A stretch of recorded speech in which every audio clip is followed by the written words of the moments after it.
Hi, and welcome to today's Manage Protect webinar. While everyone is settling in, I'd like to take this opportunity to acknowledge the traditional custodians of the land and waters on which we're recording and to pay my respects to elders, both past and present.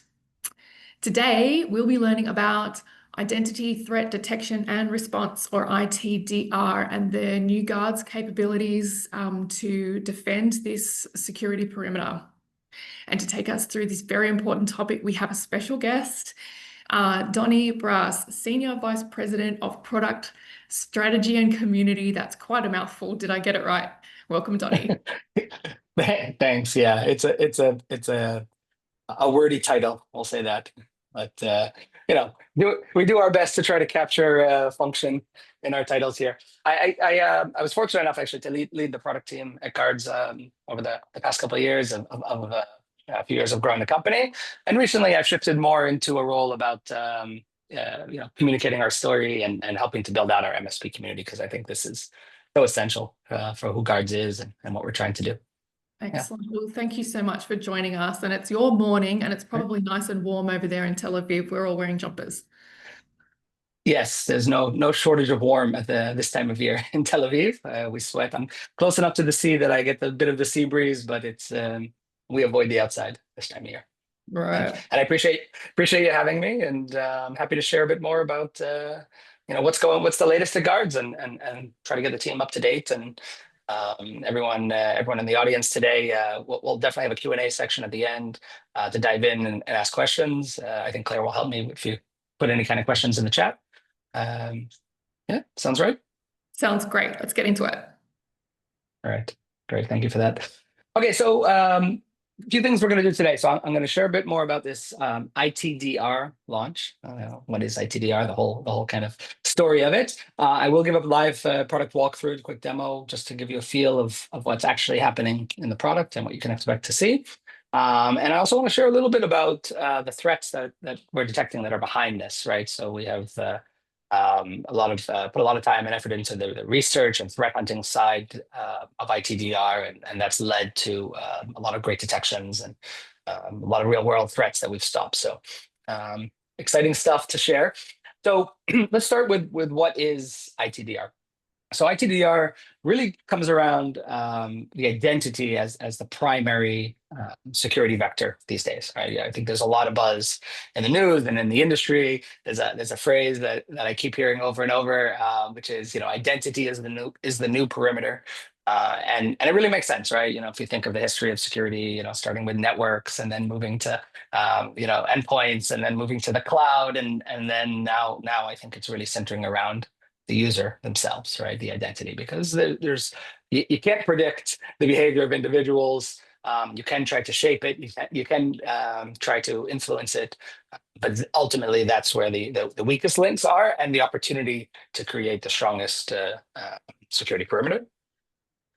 So ITDR is really about identifying behavioral threats, right? So through the activity of the user, through behavioral analytics, we're looking for patterns. And from those patterns, we're looking then for anomaly detection. So it typically starts with benchmarking, understanding what's normal, and then being able to look for any kind of deviations from that normal behavior. And I think, when it comes to the R part of ITDR, right, it's not just about, hey, we're going to detect these things and bubble them up. We have to be able to respond, right? We have to be able to remediate those threats as quickly as possible, mitigate those threats. Some of that is done through automations. Some of that is done through human intervention, right? So ITDR is something that's across the Guardz platform. But those of you who know our packaging a little bit, we have our Pro plan and our Ultimate plan, and the Ultimate plan offers a 24/7 MDR service, right? So that MDR capability is really our own experts with eyes on the screen, making sure that if there's a threat that they can take quick action. And so why does ITDR matter? This is, I've seen a whole bunch of different statistics. Identity-based attacks currently account for the vast majority of cybersecurity incidents. I've seen numbers anywhere from like 65% to 85%. So those numbers are growing significantly. There really is a shift in the industry moving towards this, but it's for a good reason, right? It's because the data shows more and more the attacks are starting, whether that's social engineering, whether it's, token theft. There's a whole variety of types of attacks that revolve around those identities. And the truth is that traditional tools just weren't built for that. So, the going after users' credentials, going after session tokens, going after, the accounts themselves is something that's morphed a lot in recent years. And it really takes, modern type tools to be able to build the right detection capabilities and policies to prevent them. And I would say one of the biggest problems, one of the biggest challenges that prevents people from executing on this successfully is that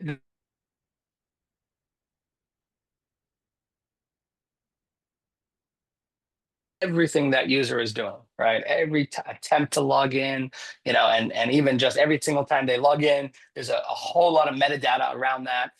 So you can't really build simple detections to just say, oh, if we see this happen, then it's bad, right? A user who's logging in from a location we don't want, that's bad. It's a real threat. Or even some of the more complex ones, like impossible travel, are just fraught with false positives, because on their own, there's lots of reasons that those types of detections would fire off, right? So being able to read through that noise, being able to filter through that is really, really important, because otherwise you're burying that malicious intent.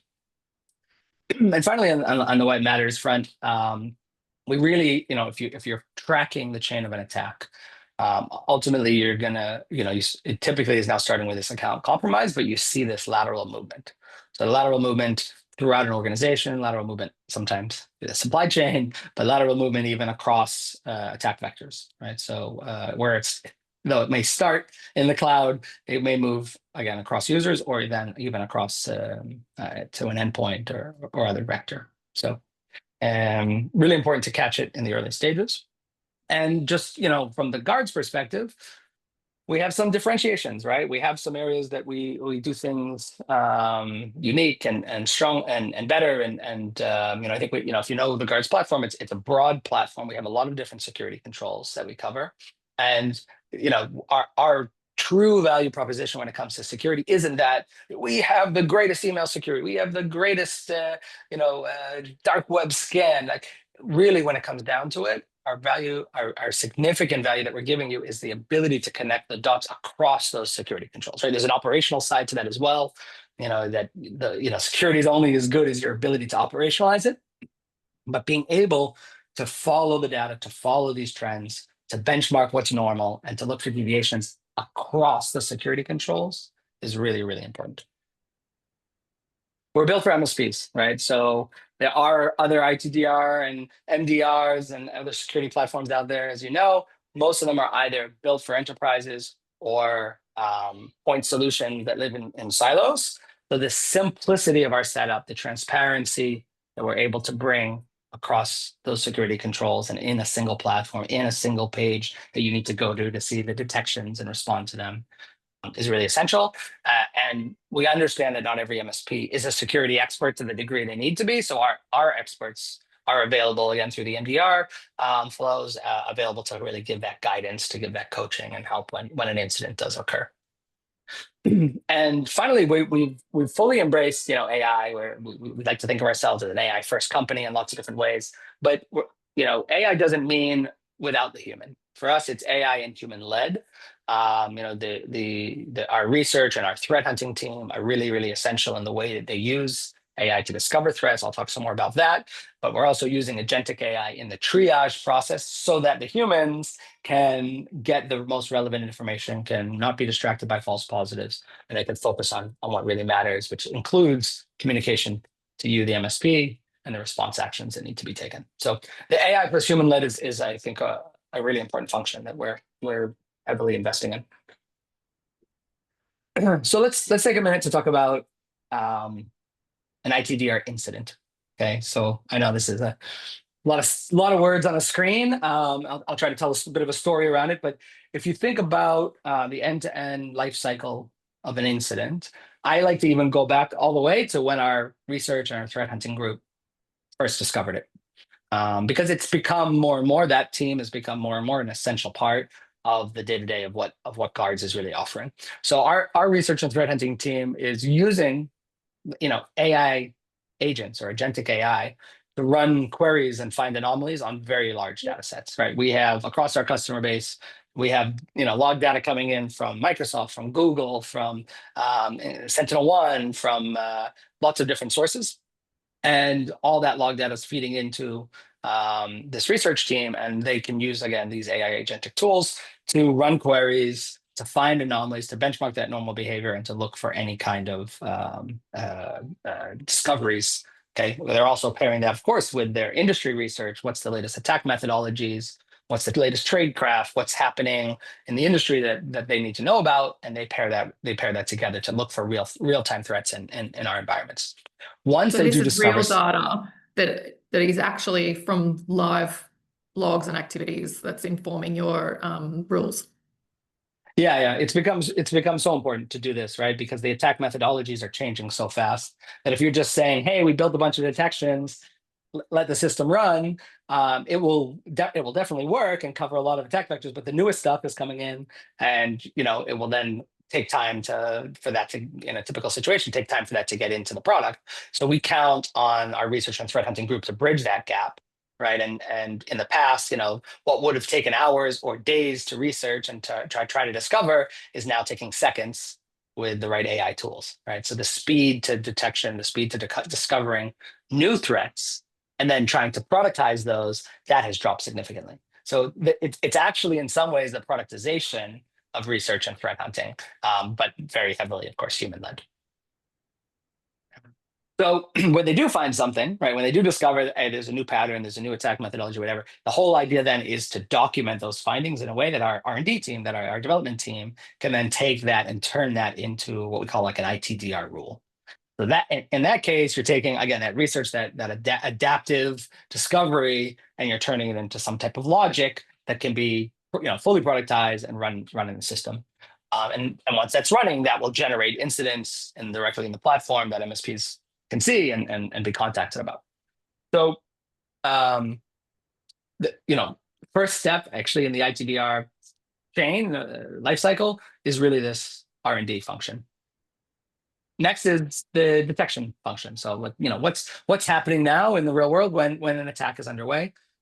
So it really starts, that raw event goes through two different processes driven by AI. One is a triage process, because again, these things are so noisy, right? We're looking at millions of events in a second, right? So it's really essential that something that a human could not do, but to basically to triage, to say what's real, what's noise, and to enrich that data, right? So the enrichment of that data allows it for when a human is looking at it, they're not just looking at raw data; they're looking at data that's been improved or optimized for human consumption, right? That's what becomes really important. And then after that is processed and triaged, there's really two directions that goes. So the first direction is into the platform itself. So when it goes into the platform, it's about notifying. First and foremost, notifying the MSP. So that's done through email notifications. It's also done in the platform itself through in-app banners. And I'll show you what that looks like if you haven't seen it. And then it also becomes what we call an ITDR incident. So the ITDR incident includes a timeline, details about the findings, playbooks to help you respond to things, and PDF reports that you can pull out or share with others to explain what's been going on. Right, so that's the kind of the platform flow. For those that are on our ultimate plan, and that's sort of where you have this dotted line down the middle here, those in the ultimate plan, that raw detection or that triage detection is also now passed to our MDR team, and it's done so through an enriched report. Again, something that would take typically hours to manually research and gather together and try to understand exactly what's happening is done in a matter of seconds by the AI triage and enrichment process. That's passed to the MDR team. Now they're doing their human investigation on top of that. So they're saying, okay, what else do we need to know about this? They can look at all the metadata that Guardz has provided, all the findings and detections that have come from Guardz, plus Microsoft, plus SentinelOne, or whatever other data source is available, and put that together into their own sort of analysis. This is done in because of the AI, it's able to be done in a matter of minutes, right? Something that would otherwise take hours. So a few things are happening in that process. So now we're going to the step 3 here, the response and communication. So a few things are happening. So first off, it's the human filtering, the human triage there of, is it false positive, false negative, right? Because the AI does an amazing job, but it still doesn't have all the answers. So human kind of confirmation, false positive, false negative. The sorry, false positive, true positive. The response actions. So as an MSP, you're able to configure what you pre-approve for the Guardz MDR team to do on your behalf. So, example, if you pre-approve the suspending of a user or the isolating of a device, that can be done on your behalf. And regardless whether you put yourself in the loop or not, there will also be an outreach. So that call to the MSP admin, that could be to get permission. Can I hit the button? Or to advise them you should hit the button, or it could be to inform them, hey, we isolated the user. Here's what happened. Here's what we believe you should do as next steps. And our MDR team, it goes, it's a triage, it's an incident analysis, and it's an incident support. We don't go the full incident response functionality. I think it's important to kind of draw that line. That incident response is the responsibility of the MSP themselves, but it's something that we're there to support and coach along the way, right? So I call it incident support. And of course, that's followed up by a detailed incident report. So something where you can see all the details, share it with others on your team, share it with, in some cases, maybe the customer or any kind of authorities that you might want to report it to. Finally, the ball gets passed to the MSP admin themselves, right? And they get playbooks and analyst guidance on what to do next. They should conduct whatever remediations are available to them. And they, of course, then should close that incident and move on to the next thing. Or if they need to re-escalate that back to the SOC, then we have a workflow to do that too, as well, to bubble that back up to the SOC and say, hey, something's still going on. I need more help here. And the investigation can continue. So that feedback loop is really important for us as well. So Okay. I'm an MSP. It's 2 o'clock in the morning because we're in the southern hemisphere and everything's happening in the northern hemisphere. If there is an incident detected, but I'm on the pro plan, I will get like an email and a notification within the Guard Center, which I may not see till morning. Whereas if I'm in the ultimate plan, someone will possibly suspend all relevance accounts and I can learn about it in the morning, or someone will call me at 2 a.m. and say, hey, sort this out. Yeah, that's exactly right. The simplest way to think about it is our pro plan is managed by you. Ultimate plan is managed by us, right? Like you being the MSP, us being, the Guardz MDR team. So the the system is working. There are plenty of things that will happen automatically to remediate threats, and there are ways for to configure those automations and to set things up how you want them to work. But when it comes to that 2 a.m.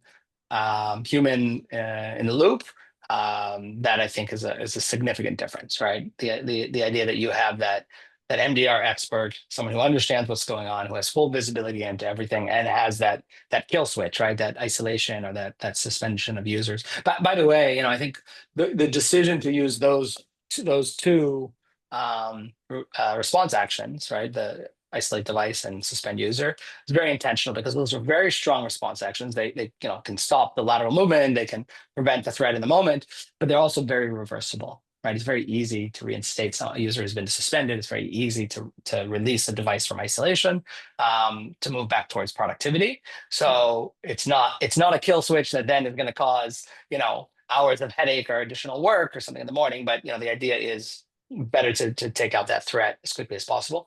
And by the way, some MSPs choose to give the MDR team that power because they just want that issue handled, and they'd rather apologize if it was a mistake or explain to the customer exactly what happened in the morning.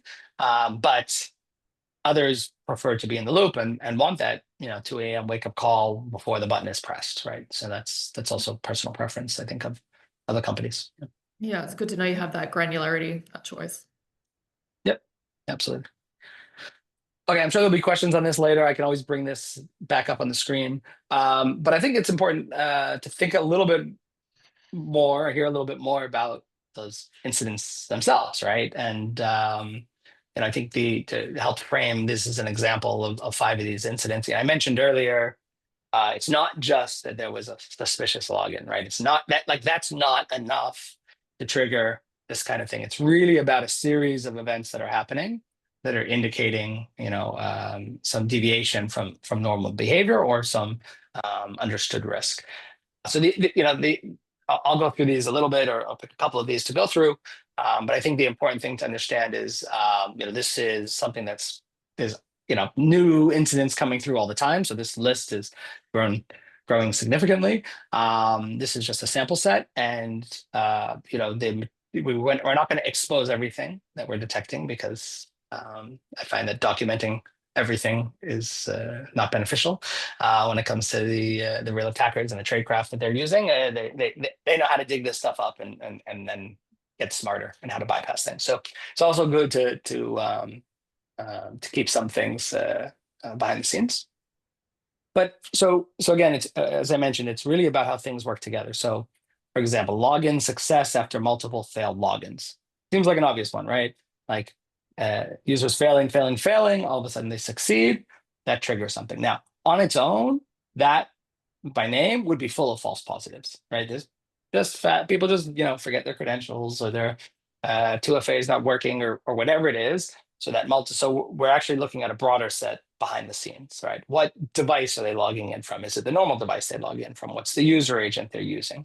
What's the location they're coming in from? Is it a normal location, right? So it's a series of things that are happening behind the scenes, along with what's happening on the surface, right? The success after a bunch of failures. OAuth token theft via device code flow. This is something I saw a researcher recently. He did like a live demo of it too, which was really cool. But you can really inject code, right, that extracts that OAuth token when it's granted. So you get a user to basically grant the OAuth permissions for login, extracting that code. So it's a type of token theft. Token theft is exploding, by the way, from the attacker side. It's really become one of the most common techniques used. So being able to identify, what is happening, that change is coming from, in this case, an OAuth flow, something that is really unique and really important to identify. I talked about impossible travel before. Another one that's just fraught with false positives, right? User logs in from New York, and 5 minutes later from Sydney. Physically impossible to travel that distance.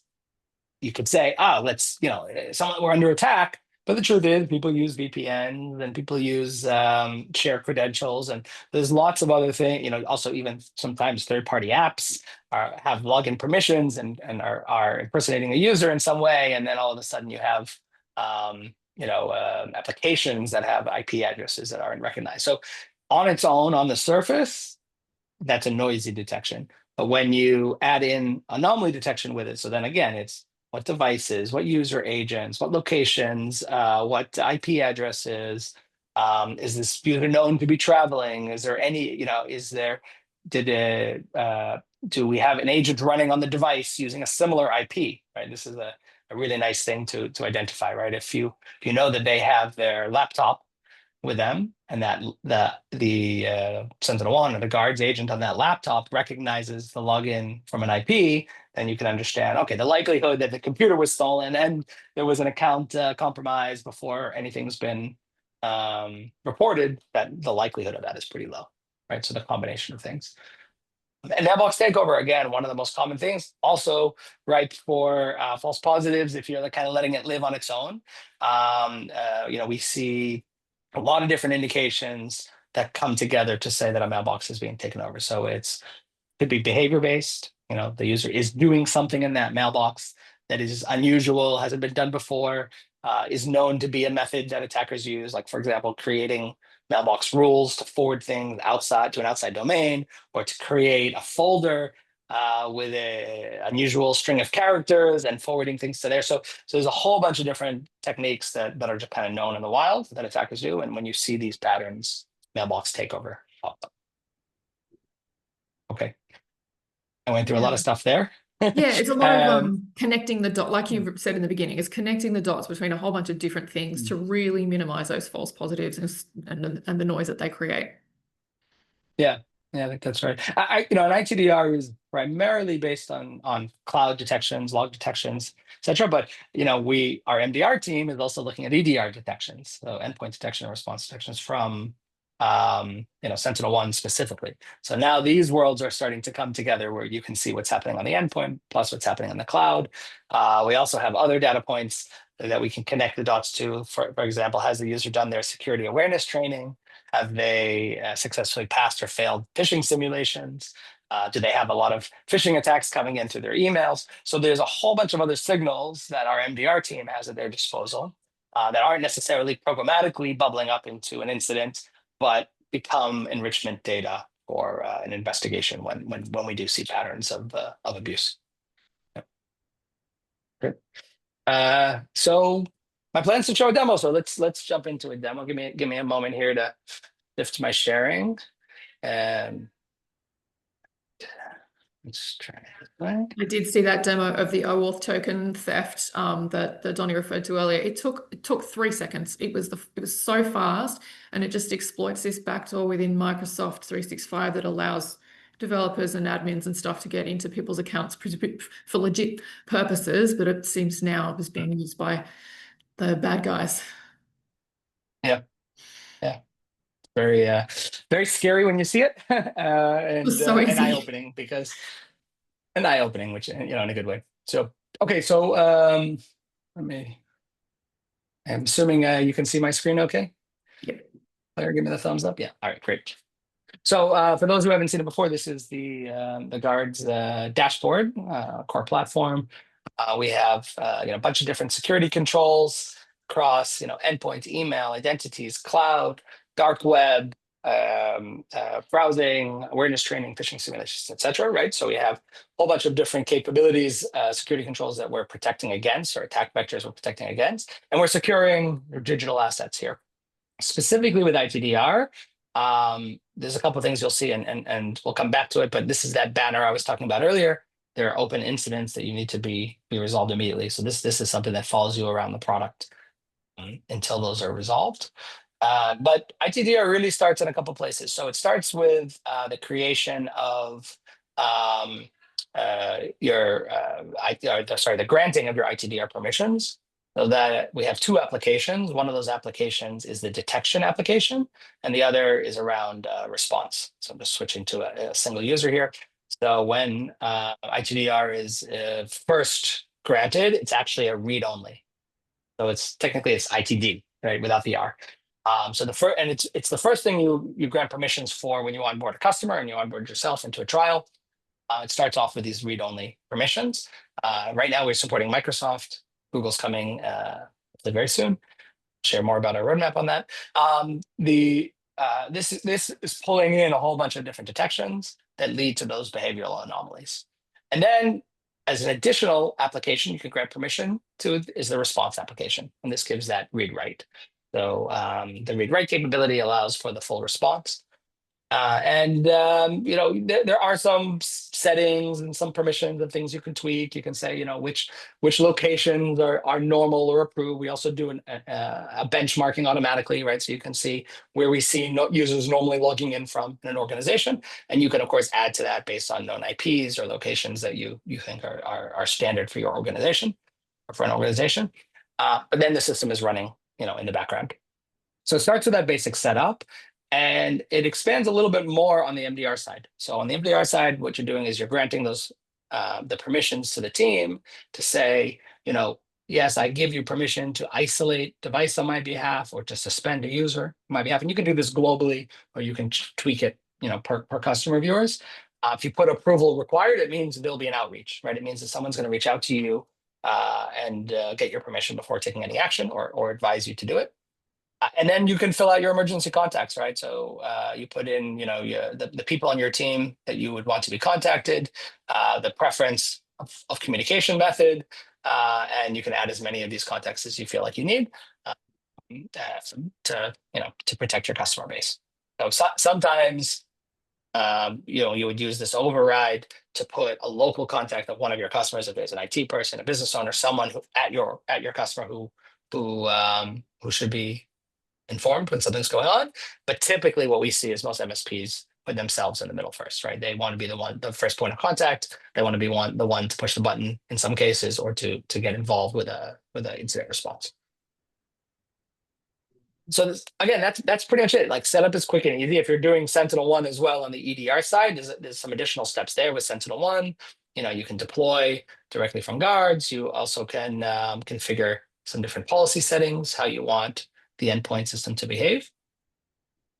And then once an incident actually occurs, it's on the detection and response page. I think one of the powerful things that Guardz has is that all of our detections, whether it's incidents, which we're talking about today, or the more traditional issues that you've seen in the platform, it all lives here in this one part of the product. So you're not jumping around, opening up new dashboards, trying to figure out where you need to look for things, right? Everything is ordered and prioritized. And here you can always generate AI insights, which spin up a kind of an overview of everything that's going on there.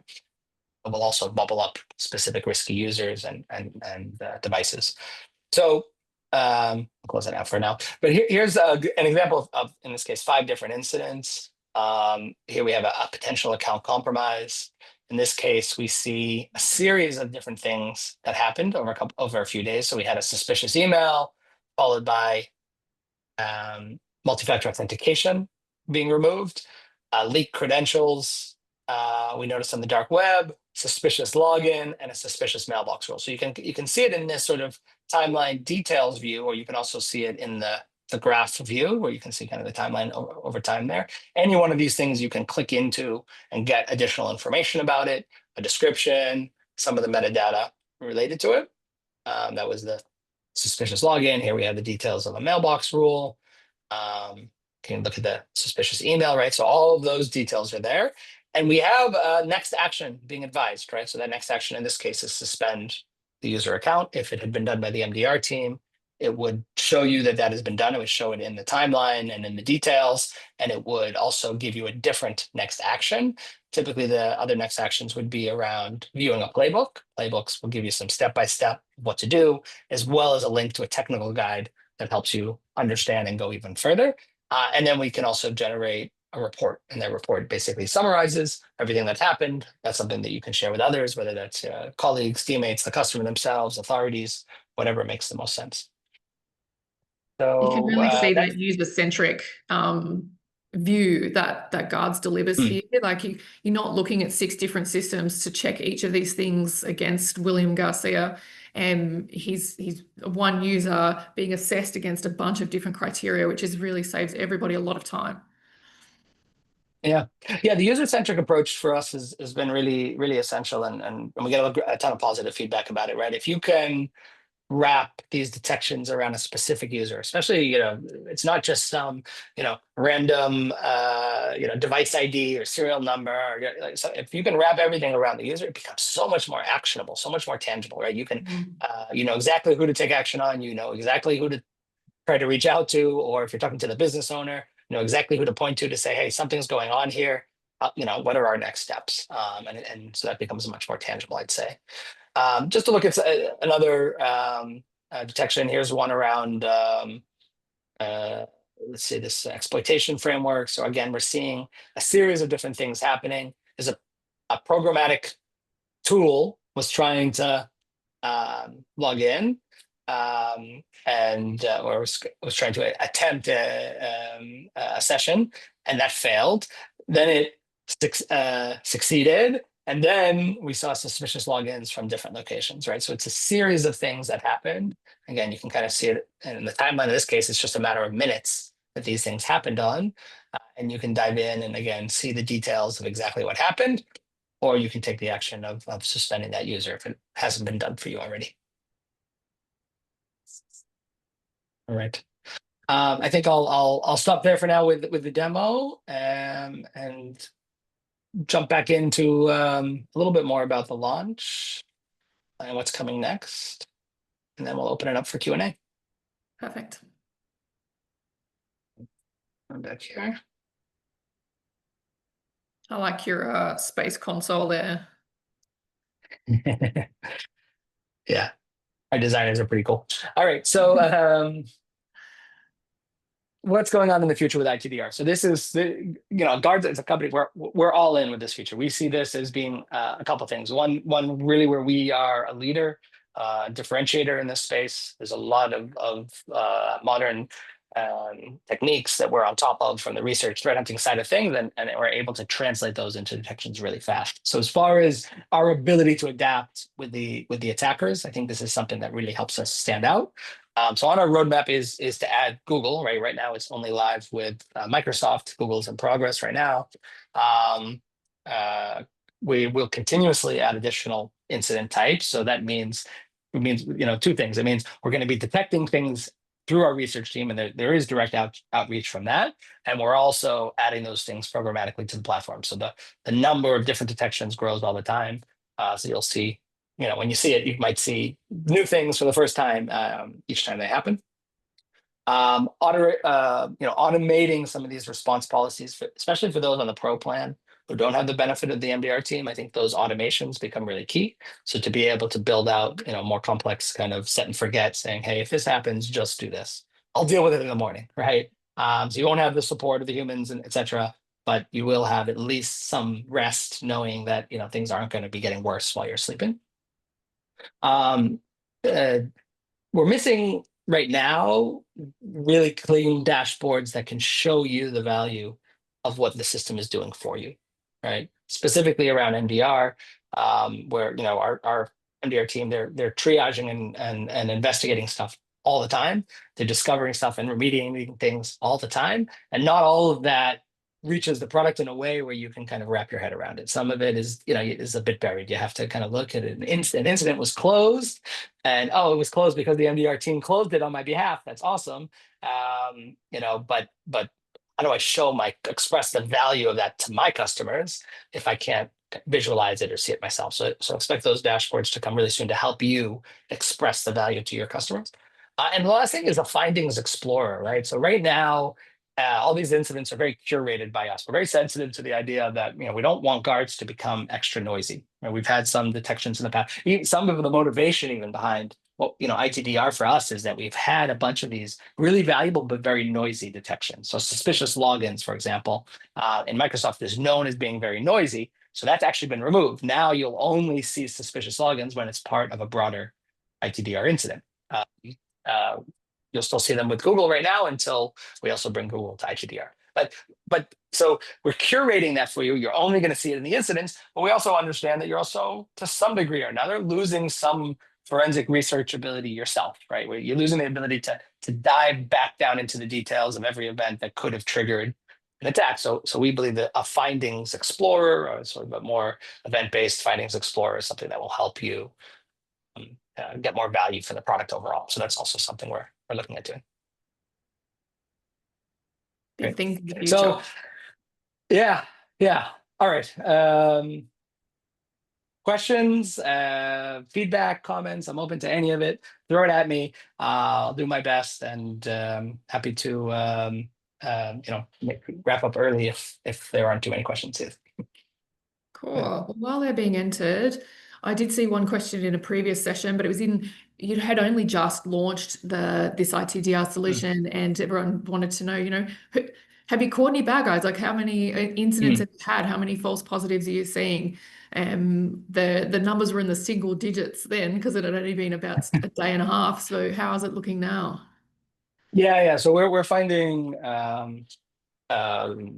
have hundreds of MSP partners and thousands of end customers that are actively enrolled in the ITDR in some way or another.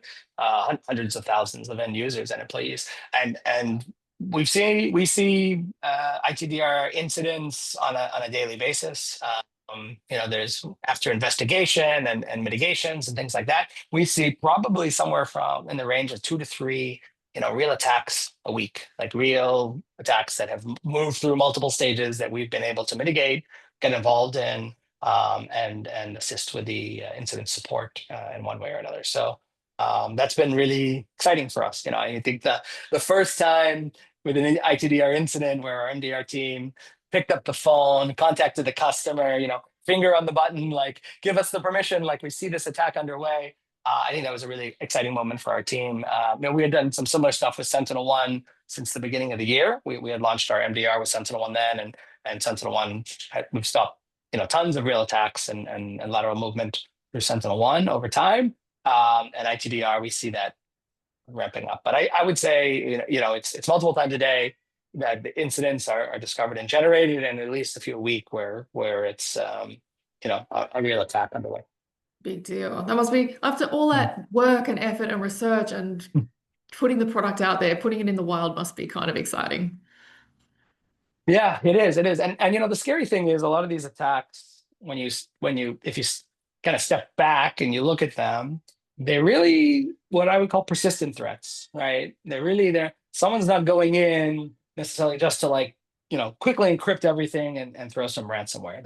It's not that typical type of attack. These persistent attacks is really about an account takeover, getting access and laying low, right? And trying to fly under the radar, to collect data, to maybe move up the supply chain, to spread themselves out so that it's harder to remove them. So when you see those behaviors, when you see that it's not like a sprint to get access and whatever, that it's this more kind of long game, that gets scary, right? Because you understand how much of that is really out there. Yeah. Well, it's good to know we have these options to protect ourselves and our clients. I don't think we have Yep. any questions, so you got let off lightly. Frankly, I'm All very right, no worries. and Try it out. I mentioned before it's part of Pro and Ultimate. So if it's in the platform, every new customer gets 14-day free trial, and every time you add one of your customers, they also get a 14-day free trial. So get in there, use it, feel it, work with the Manage Protect team to educate yourselves and understand more if needed. And I wish you the best of luck out there, and I hope I found some insights in today's session. thank you so much, Donnie. I really appreciate your taking the time to take us through it. We will be, of course, sharing this video with registrants of the webinar, so you can rewatch this or share it with your colleagues if need be. And please, if you would like to see it a little bit closer, or you wanted that trial that Donnie mentioned, please do reach out to us, and we'll make it happen. So, I guess we'll say thank Right. you, linesmen. Thank you, ball boys. All right. Take care. Thanks for the Thanks, opportunity. Donnie. Thanks everyone for joining. Appreciate the partnership as always. Always. Take Have a care. great day.